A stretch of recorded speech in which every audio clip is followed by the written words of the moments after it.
जय श्री कृष्ण। मैं प्रियांशी। आज हम 84 वैष्णवों की वार्ता से पुरुषोत्तम दास जी स्त्री पुरुष की वार्ता प्रसंग के पहले पार्ट को सुनेंगे। पुरुषोत्तम दास जी और उनकी स्त्री नित्य लीला में ये श्री चंद्रावली जी की सखी हैं। पुरुषोत्तम दास जी माधवी सखी और उनकी स्त्री मालती सखी हैं और ये दोनों ही आगरा में रहते थे। एक बार गुसाई जी आगरा में पधारे तो इनके घर पे ही श्री गुसाई जी ठहरे।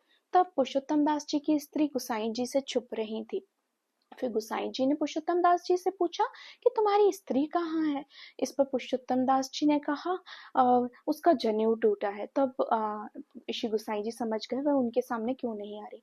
फिर श्री गुसाई जी ने स्नान किया और आपने स्वयं ही श्री ठाकुर जी की भोग सामग्री सिद्ध करी, दाल भात खीर सब्जी सब। और जब गुसाई जी रोटी बेल रहे थे तब पुरुषोत्तम दास जी की स्त्री स्नान करके गुसाई जी के पास आई। तब गुसाई जी ने पूछा तुम अभी तक कहाँ थी। तब उन्होंने कहा मुझे कुछ काम था इसलिए मैं आपके सामने नहीं आई। फिर श्री गुसाई जी ने श्री ठाकुर जी को भोग समर्पित किया। फिर पुरुषोत्तम दास जी और उनकी स्त्री ने गुसाई जी से विनती करी, महाराज आप जो श्री ठाकुर जी को उन्होंने भोग समर्पित किया था उसी बर्तन में भोजन ग्रहण करें। तो गुसाई जी ने कहा अरे ये तो श्री ठाकुर जी के बर्तन है, इसमें मैं कैसे भोजन ग्रहण करूं। तब उन स्त्री पुरुष ने बड़े ही स्नेह पूर्वक आग्रह किया तो गुसाई जी ने उस उन्हीं बर्तन में जिसमें श्री ठाकुर जी को भोग लगाया था उसी में भोग ग्रहण किया।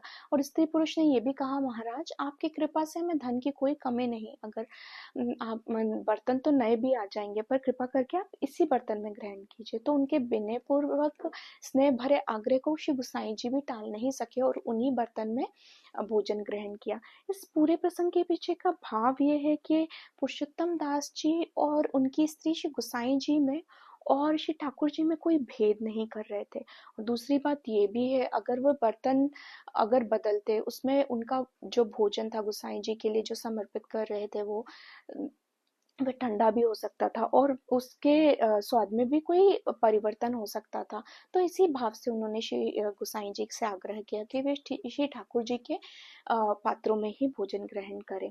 इस पूरे प्रसंग से हमें ये शिक्षा मिलती है कि पुरुषोत्तम दास जी और उनकी स्त्री श्री ठाकुर जी और श्री गुसाई जी में कोई भेद नहीं कर रहे थे।